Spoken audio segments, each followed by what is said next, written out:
Hello, my wonderful brothers of the Maverick Nation, and Dab. It is time for part two of What If Izuku was Stroheim's reincarnation.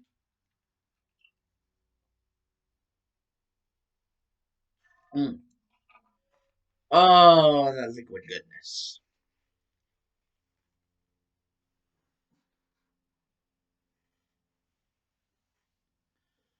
Oh, yes. Anyways, now it's part two of What If Izuku was Stroheim's reincarnation. Where we last left off was with Izuku basically figuring out they had got into UA and actually into Class 1A of UA. Shota Aizawa, Shota, freaking whatever the frick his name is, Shota Aizawa's class. Shota Aizawa, also known as Eraserhead, the hero, the pro hero Eraserhead. And Izuku was just like, shit, that's awesome. And we actually skipped the first day of UA. And basically, by the time Izuku has gotten in, he saw the big gas door, but he didn't really think much of it. And whenever he does eventually get into the class, he sees Bakugo and Ida arguing. And he's just like,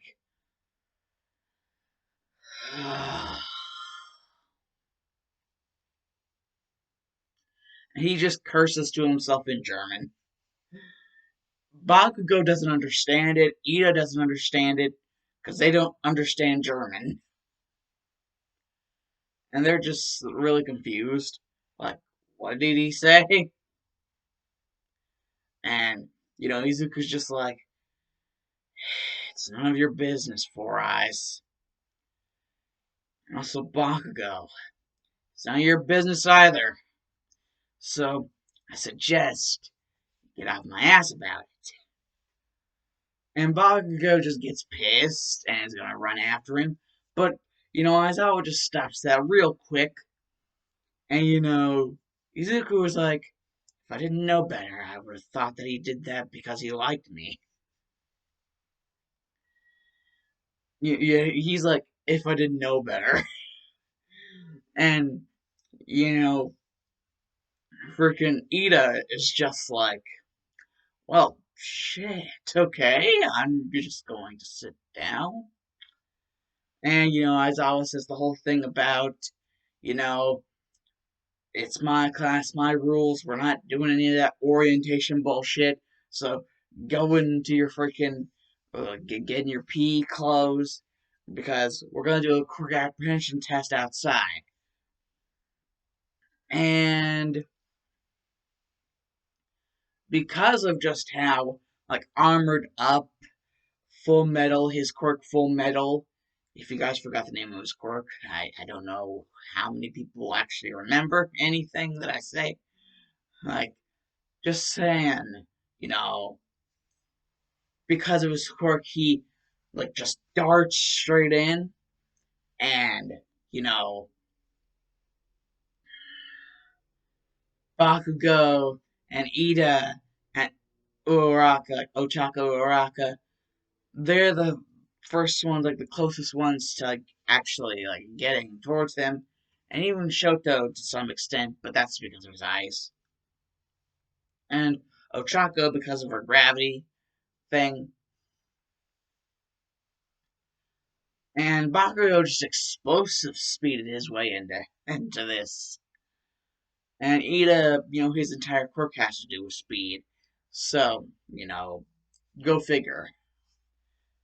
And Izuku is just like, okay, now what are we going to do? And basically, all of the tests, you know, the people that I mentioned, they're the ones that get the closest to the highest score on all the tests that they have to go through. and then until it's to the final test, which is the ball throw. And, Izuku's like, I actually don't want to go first. I'll let everyone else go. Because, Izuku's planning on observing, future competition, just in case, You can never be too careful in Izuku's eyes. You can never be too careful. And so, whenever it comes down to Izuku's gonna have to throw the ball, Izuku just activates full metal straight in his arm, and like it's a freaking John Ken, and just straight arms it and pulls it out like wham. And like Aizawa was like, "You got twice Bakugo's score." Like Uraraka, we know she's gonna get Infinity. Bakugo was just like, "How did you get twice my score?" Because Bakugo's score was like in like the 700s something. So basically, Izuku in the ball throw, whole thing with the ball throw, he got twice Bakugo's score.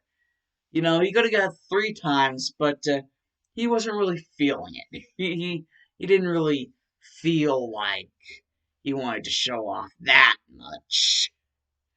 Show off a little, but don't show off everything automatically. Like, it got to be a little reserved, reserved.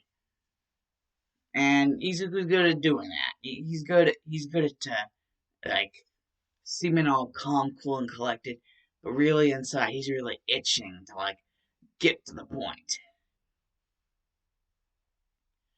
And so basically, there's a few days, and then finally they get to the whole heroes versus villains exercise, and All Might comes in, and Izuku isn't really all that surprised. He's just like, okay, All Might's here. That's interesting, I guess. He's more or less just waiting for people to get to the point.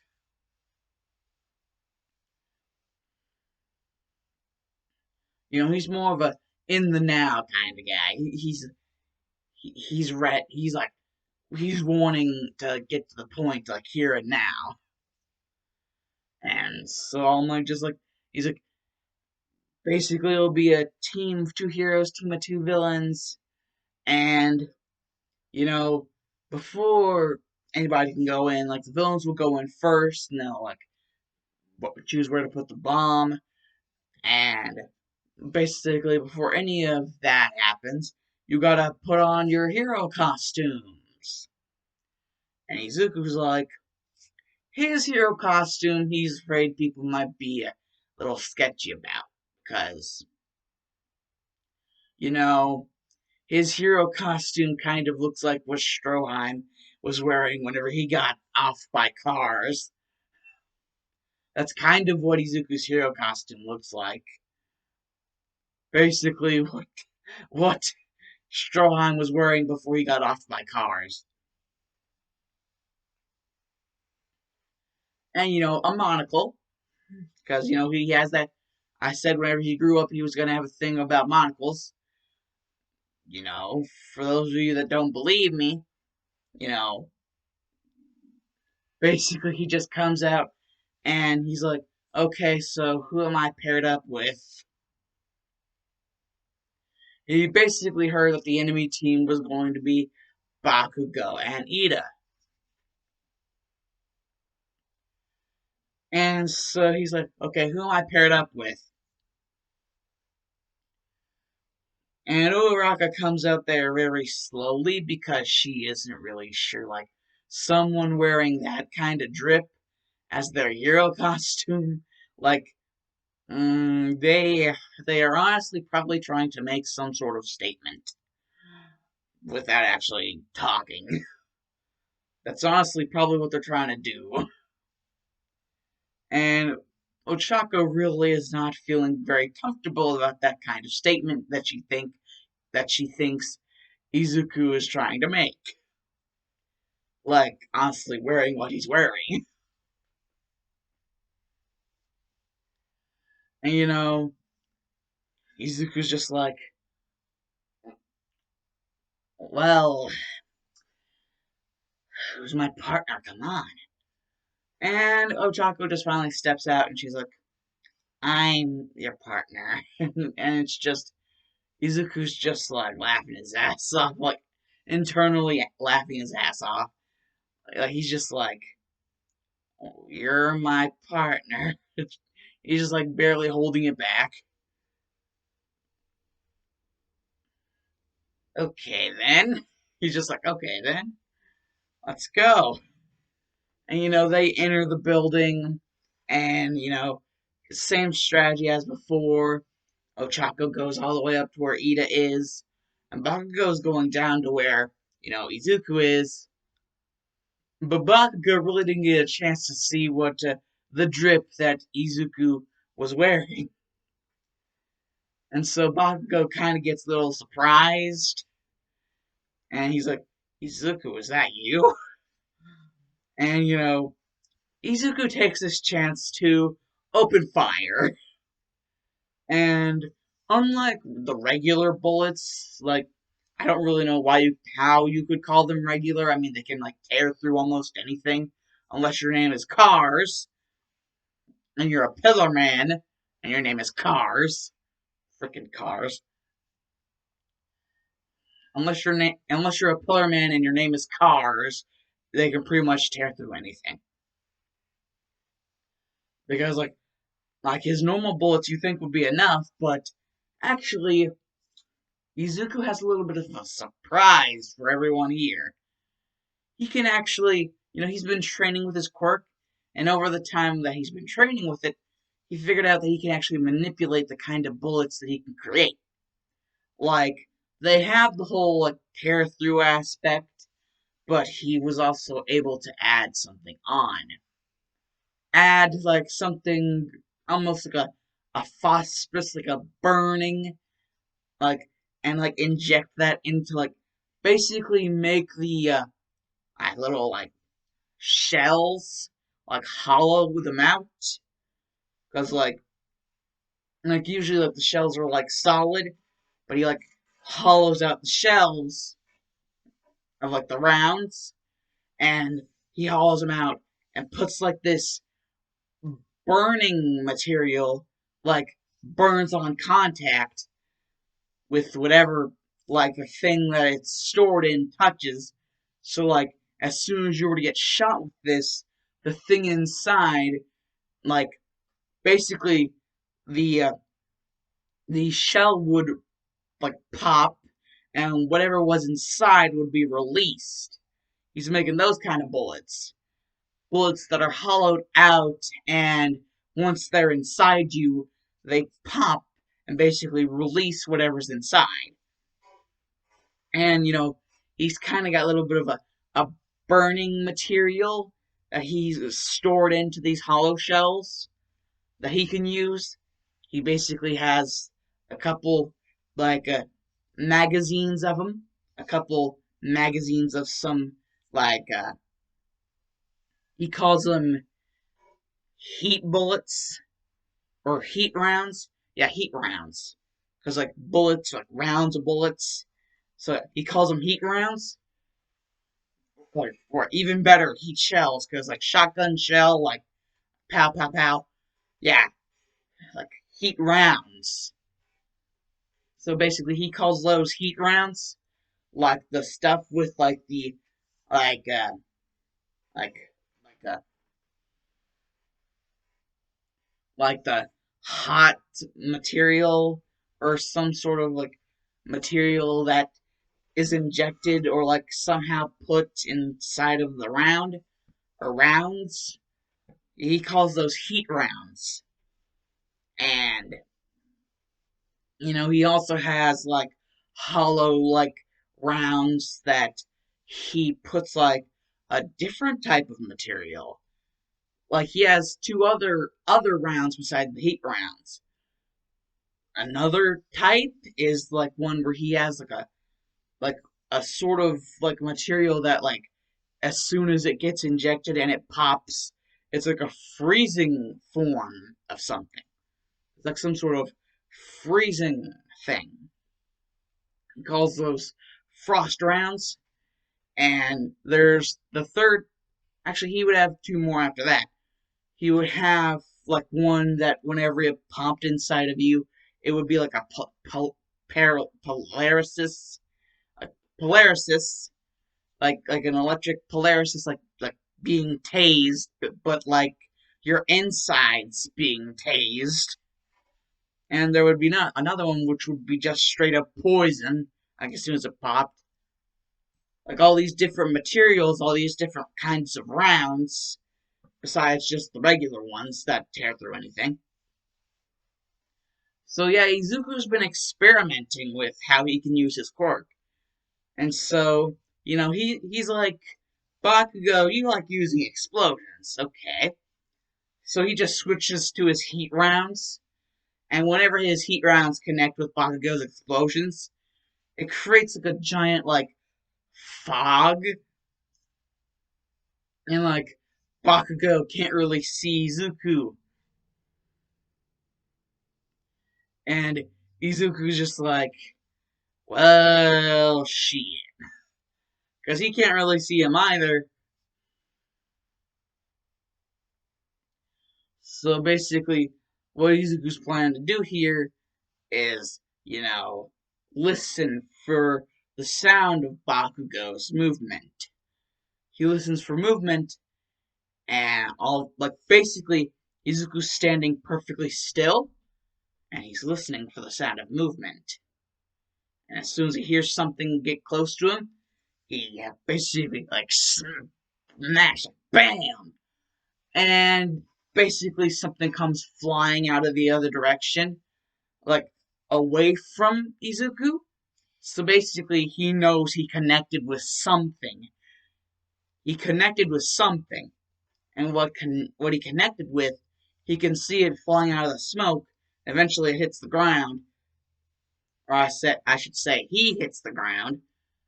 Bakugo, he straight up freaking star KO'd Bakugo in the face. Like, bam, knockout punch. Like William Regal power of the punch. So yeah, Bakugo was trying to get real close, like to something like he saw that Izuku was right in front of him before like the fog was created, like all that smoke and stuff, all of that stuff like getting in the way of their like line of sight. He saw that Izuku was right in front of him, so what does he do? He goes like directly towards, like he charges directly ahead like a freaking rhinoceros. And so no wonder like a freaking like reeling back like a punch like that would knock Bakugo the frick out. He was charging straight into it.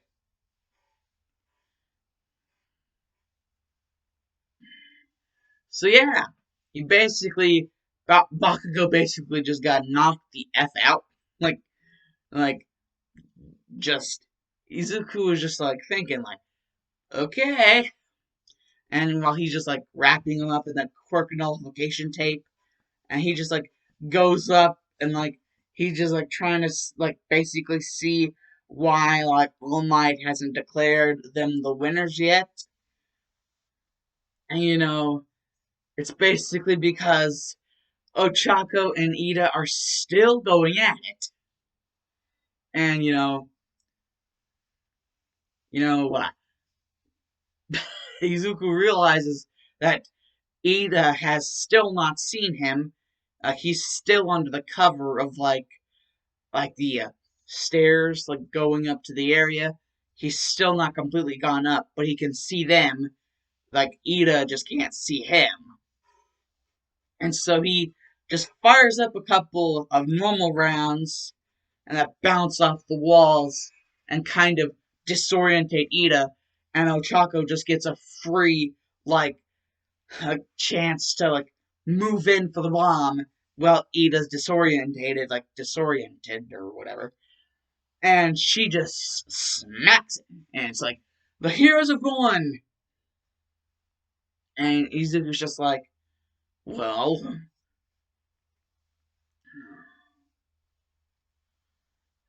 basically, like, it's just like, the heroes have won, and Izuku's just like, well then, that was something. And Ochaka's like, something? We just won. I'm surprised with what you're wearing that they didn't put us on the villain team.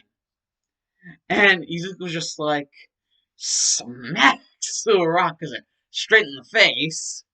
Like, they're still in the building, so no one really is really able to see, because, Ida is just like, even if he did see, which he did see that happen, he's not going to tell on Izuku.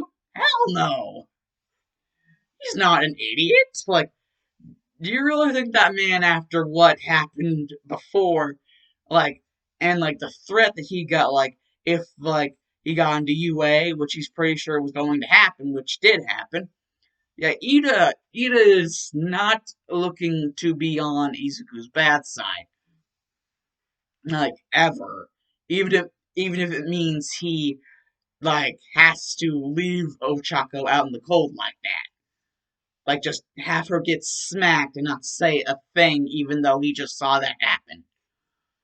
Because Izuku just smacks her, like, slaps her across the face, like a freaking pimp slap, like a like a bitch slap, just smack. And he just like, don't ever bring anything like that up ever again. And he just gets all defensive, and Ochako's like, hey, what the hell was that all about? Why did you smack me? What was that for? And Izuku's just like, did you not just hear what you just said about me? And all of a sudden Izuku is like, his head's starting to hurt, like getting like a pounding headache.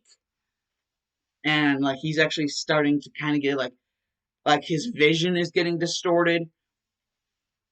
And he just like remembers something. Like, he remembers a blade with rotisserie blades like around it, and that person holding that blade, he remembers their name. But as soon as he's about to say it, and before he's able to say it, he just drops to the ground in agony, writhing, like seething in pain. And he's just like, gosh. And he's just like, Pillarmen, we were helping you. You did that. You said that. We helped you.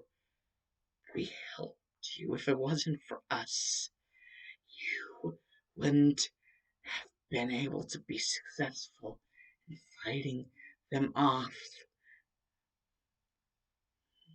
And you disgrace us like this? How dare you? And, Izuku just, like, falls out like that, and he just, like, conks out. And the last thing he says is, you just,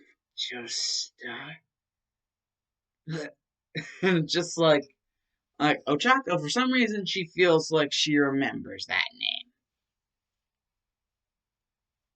And so she's just like, okay. And, Ida's just like, oh, like, basically, Ochako said to Ida, like, like, for some reason, that name, Joseph Joestar, it seemed familiar to her. And then, finally, whenever they get back to class, everything's back to normal, supposedly. Like, Izuku had to get taken to Recovery Girl, because he was, like, knocked the frick out, like, just like in the worst of shape, because he's just, they don't even know how that even happened.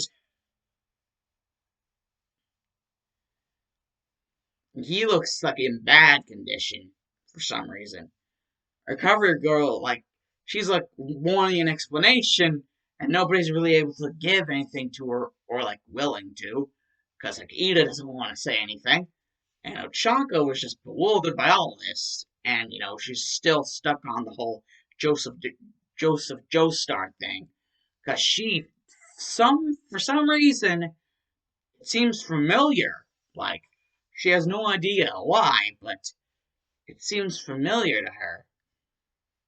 And so, you know, she just is like, you know, the the day of the USJ attack comes knocking around, and they get into the building, because you know how, like, the scene where they're all talking about their quirks on the bus, Izuku's completely silent.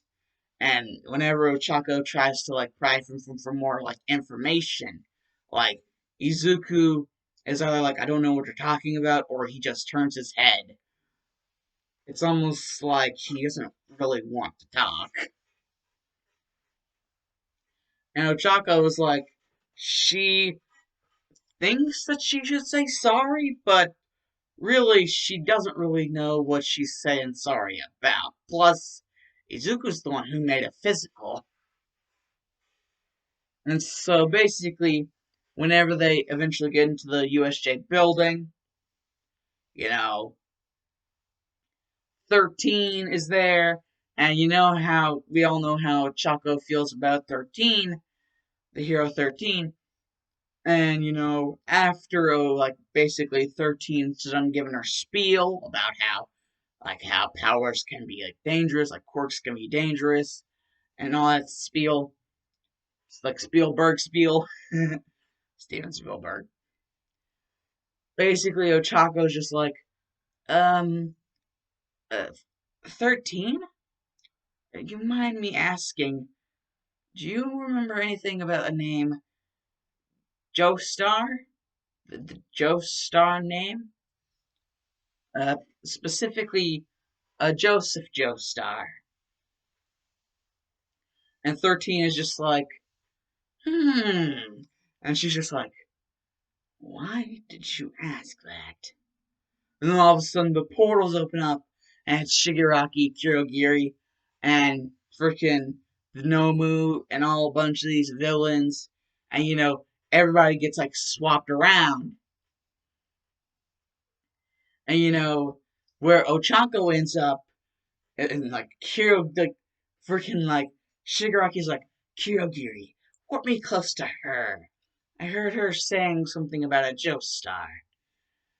And Kirogiri's like, he's been speaking about that a lot, especially on the way here. Yes, yes, Lord Shigaraki. And Shigaraki just gets teleported like straight in front of Ochako, and he's like, "You know the name Joseph Joestar, so I don't stand alone in that regard." Yes, he was a master of a certain Haman energy, and he worked alongside the Nazis in their mission to defeat the Pillar Men, thus saving the world. And Ochako's like, wait, Pillar Men? Izuku was saying something about Pillar Men before he passed out. He said a specific name, Cars. That's a weird name. And Shigaraki's just thinking in his head, it's good thing she doesn't know about ACDC. He's just like, he knows about like the Pillar Men and everything and all about that. And basically, Shigaraki's just like, yes, I know. Hmm. However, it is very peculiar how you know as well. You and I both seem to know about the past, and how both Joseph Joestar and Hamana Energy seem to have been lost to time. No one remembers that age except for the two of us, it seems. It has struck through. You and I both. I need to know, though. I need to know more. How did all this come about? I believe you could help me. You know, if you just joined us and assisted me in figuring this out, I wouldn't have to kill you. And, Ochako was just like, why would I assist you? You're a villain. And, Shigaraki just points over to Izuku, and Ochako's just like, what is that supposed to mean? And, you know, he's just like, what he's wearing. Are you dense? It's what they wore. And the opinion about them all throughout history. Oh, what a tragic story. They assisted in the defeat of the Pillar Men, yet they're painted as the bad guys. Oh, it's almost as if everyone forgot about the Pillar Men and Stroheim's sacrifice in order to assist Joseph Joestar in defeating them. And Chaco's just like, Stroheim?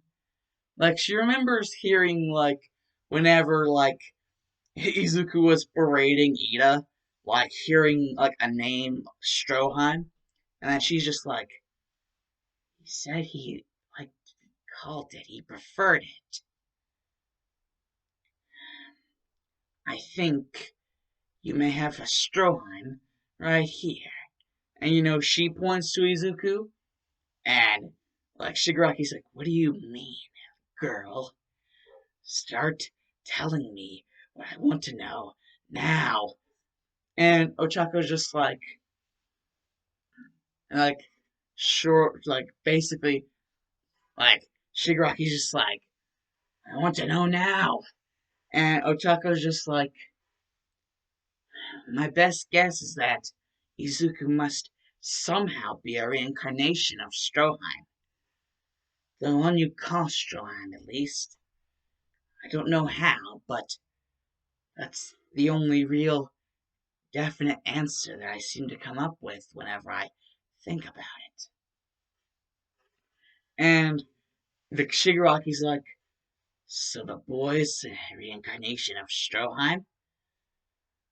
Well then, let's just hope he doesn't die before I can test out that theory of yours. By the way, and Shigaraki just grabs, like, Ochako's arm with the gloved hand, and he's like, yoink, and just teleports him, and basically teleports himself and Ochako over to where Kirogiri is. And, All Might, whenever All Might's done with doing his whole thing with the Nomu, and, doing all that, and Izuku sees that Ochako's, like, with Shigaraki, and then Shigaraki's like, go any closer, Stroheim, and I'll have to kill her. And Izuku's like, how? My head hurts again. It's like he's starting to get that headache again. And he's starting to remember what he said about German science is the finest. Like, he starts to remember that, but he also starts to remember again cars and that blade that he used to basically like, just chop. And he remembers the name of the person that he chopped. Stroheim. I remember that name. Am I just another was reborn through me. I'm just another Strohiem. That's why. That's why I felt that way whenever she said that. Because part of me remembers everything. Now I remember everything. Joseph Joestar, the Pillar Man, and he's just basically like, Shigaraki. He's just like, uh, and Shigaraki is he just knows that he has Izuku, and All Might's about to charge towards him, and he's like, he has the glove hand like really close to Ochako's neck, and so All Might is like forced to not be able to go there, and so is Aizawa and all the other heroes. So basically, he just pops out like Shigaraki just outies with Kyogiri and Ochako, and like some of the other villains that didn't get arrested already. So yeah, in this, I just made a real big balls move there. Ochako has been the kidnapped. She has indeed been the kidnapped. Just a pop, just gone. Yeah, so I don't know how many people are going to either really like what I did there or really hate what I did there. Uh, hmm, I'm predicting that a lot of people are probably not going to like what I did there. But I'm also predicting that some people might not actually give a shit. But that's few and far between. Anyways, this part two, ends with the USJ attack ending. So yeah, Alan's even analysis because the Dark Shadow Maverick is OUT out of here. Yeah, boys. Bye.